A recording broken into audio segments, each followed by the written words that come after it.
I don't need it. When you're real, you don't need it. I know that's right, darling. Representing all the real girls out there, honey. Let's give a shout out to those girls. Yeah, they said, sweetie, you're what, 50? Yeah, and I still look like I'm 30. Thank you. How are you doing?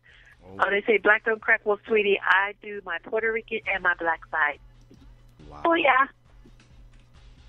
And yes, my hair is locked, and my hair is almost touching my ass. And I haven't seen a comb in 4.5 years. And it's all my hair, baby.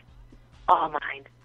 No chemicals, no treatments. And yes, I have real tattoos on the sides of my head. Yes, darling. I was in a car accident.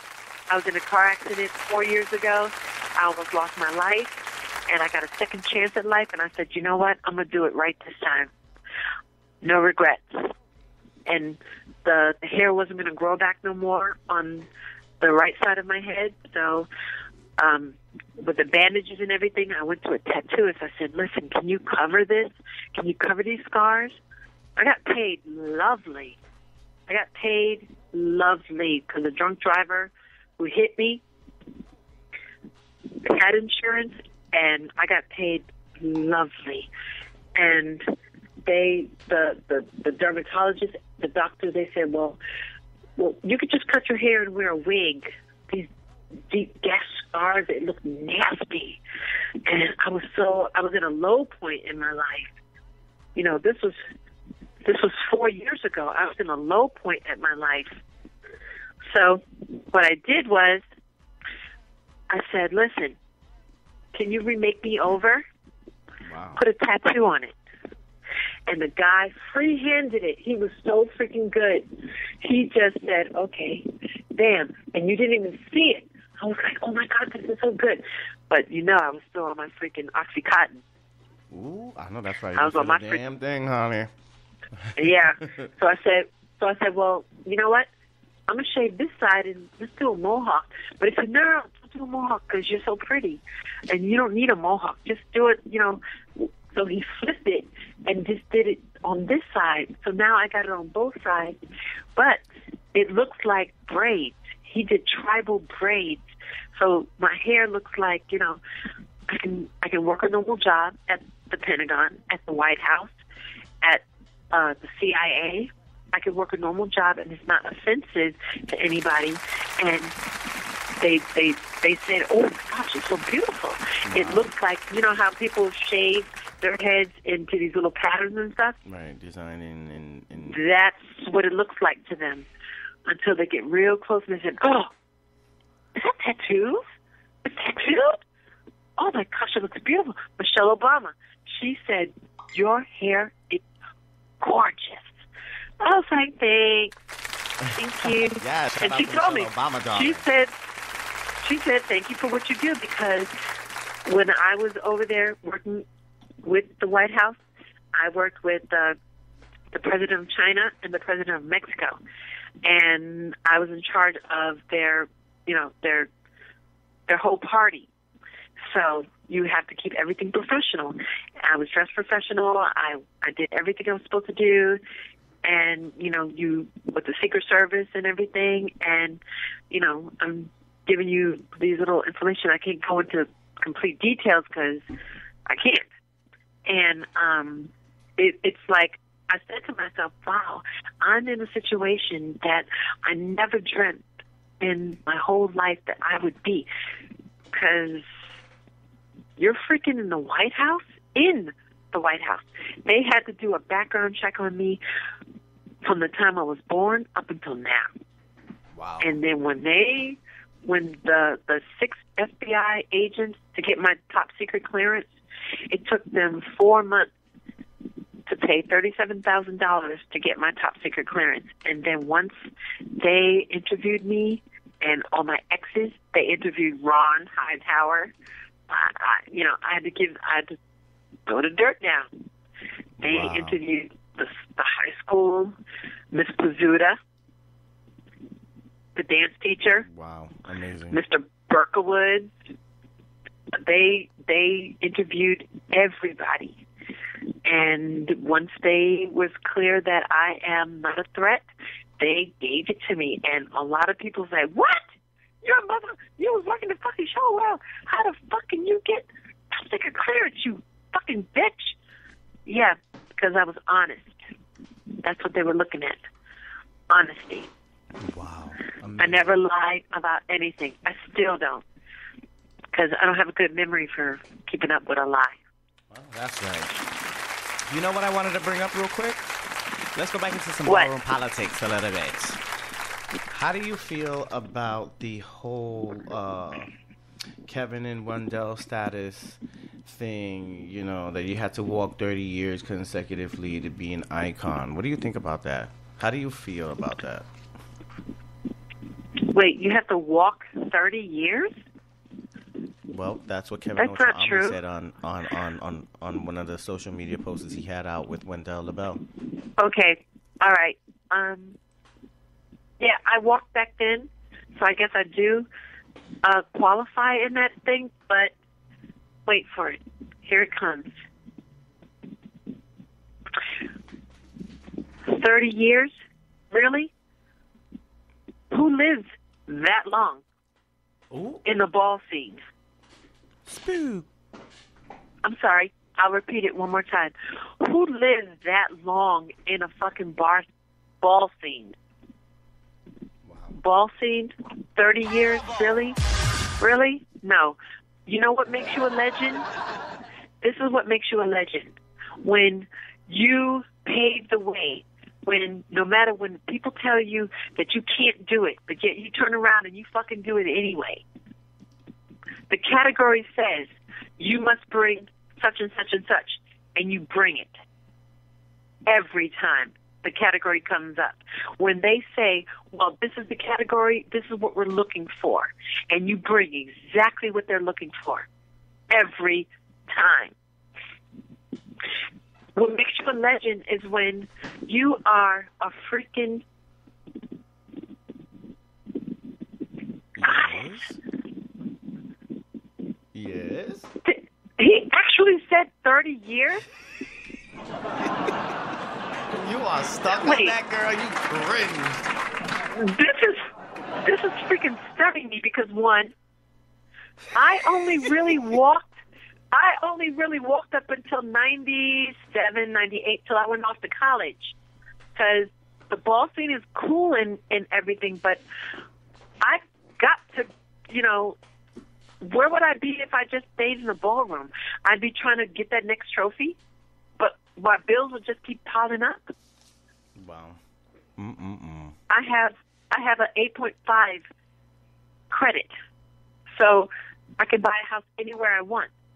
What ballroom is going to give me that? 8.5.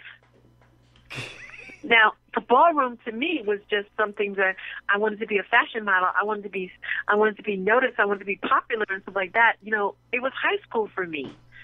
It was high school. I love it. It was fun. It's just a night to just step out of reality and just be and dream what you want to be. Look at Paris is Burning. The ballroom scene was just for you to be what you couldn't be in reality. You can be that in this environment. But after the freaking curtain goes down and category closed. Okay. Once the category is closed, what the hell is... I'm sorry. Them bill collectors are knocking on your door and saying, listen, you need to pay the rent, the water bill, the gas, the electric, the cable, your internet, your phone. I'm sorry. The balls aren't going on enough for you to just do balls professionally. You can do a ball professionally if there was a ball every other week.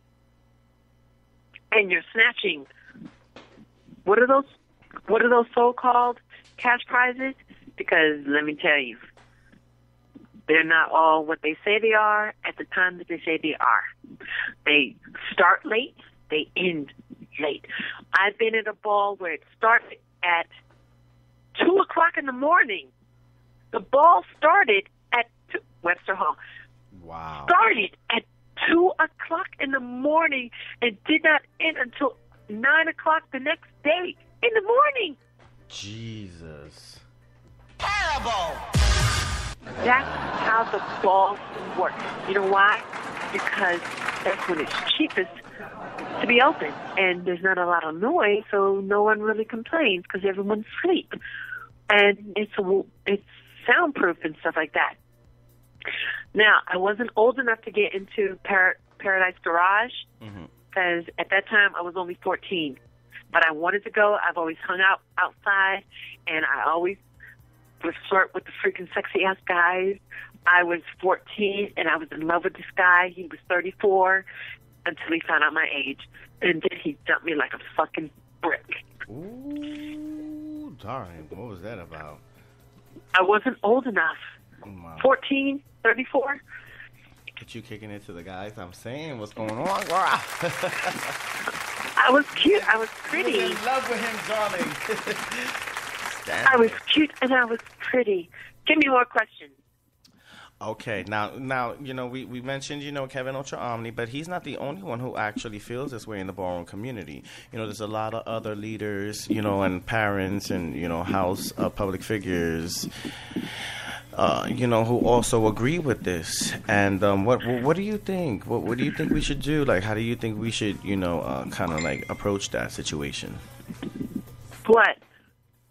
You know, having to be consecutive 30 years in the ballroom scene to become a legend or yeah, icon. that's okay.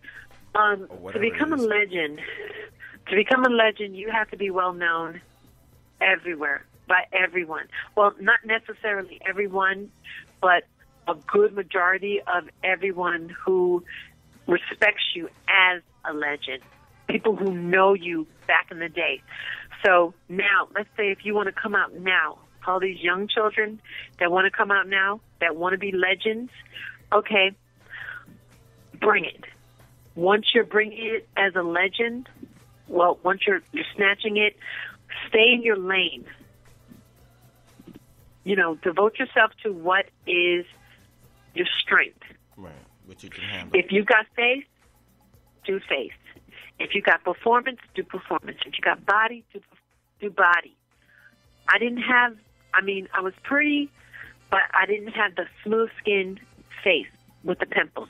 So I went to body, and then I went to performance. I did excellent in those categories. So I snatched in that, and I stayed in that. But what makes you a legend is the fact that people talk about you and people want you and people are like, the Sapphire's performing tonight? Oh my God! Boom. Because they know they're going to get something. You can't just say, okay, I'm a legend. Okay, well, what can you do? What's your resume? Perfect. A 30-year, you don't really need much of a resume. What is your resume? What are you good at? What can you do? What can you bring to the table that will make our customers, our audience, stop and look? Not, oh, this bitch. Okay, well, you know what, girl? Did you double park? Exactly. You want them to stop and stare and be like, oh, that motherfucking bitch is the one. I was the one that was willing to take half of my clothes off, shake my ass, and, you know, make a name for myself. But it wasn't only that. I could perform. I had talent. You know, I could play instruments. I wasn't a singer, although I could sing. I didn't portray myself as a singer. Stewart did. I portrayed myself as a performer, a goofball, comedy. I can make you laugh. I can come up with something that no one else is doing, which makes it perfect. So you talk about 30 years. What? Have you seen the news? A lot of people aren't even living past 25. 20. Wait. 15. Wait. And the way they body slamming themselves and the way they hating on each other and shit like that and the social media, oh, shit. Bitches is dying even quicker than that. Wait. I'm just saying. You know, back in the days, they said there was no such thing as deeming, and the legendary and the iconic and stuff like that. How do you feel about that? Do you think we should keep that? Or There take was it away? never. Okay, I'm gonna shut it down. Let's go.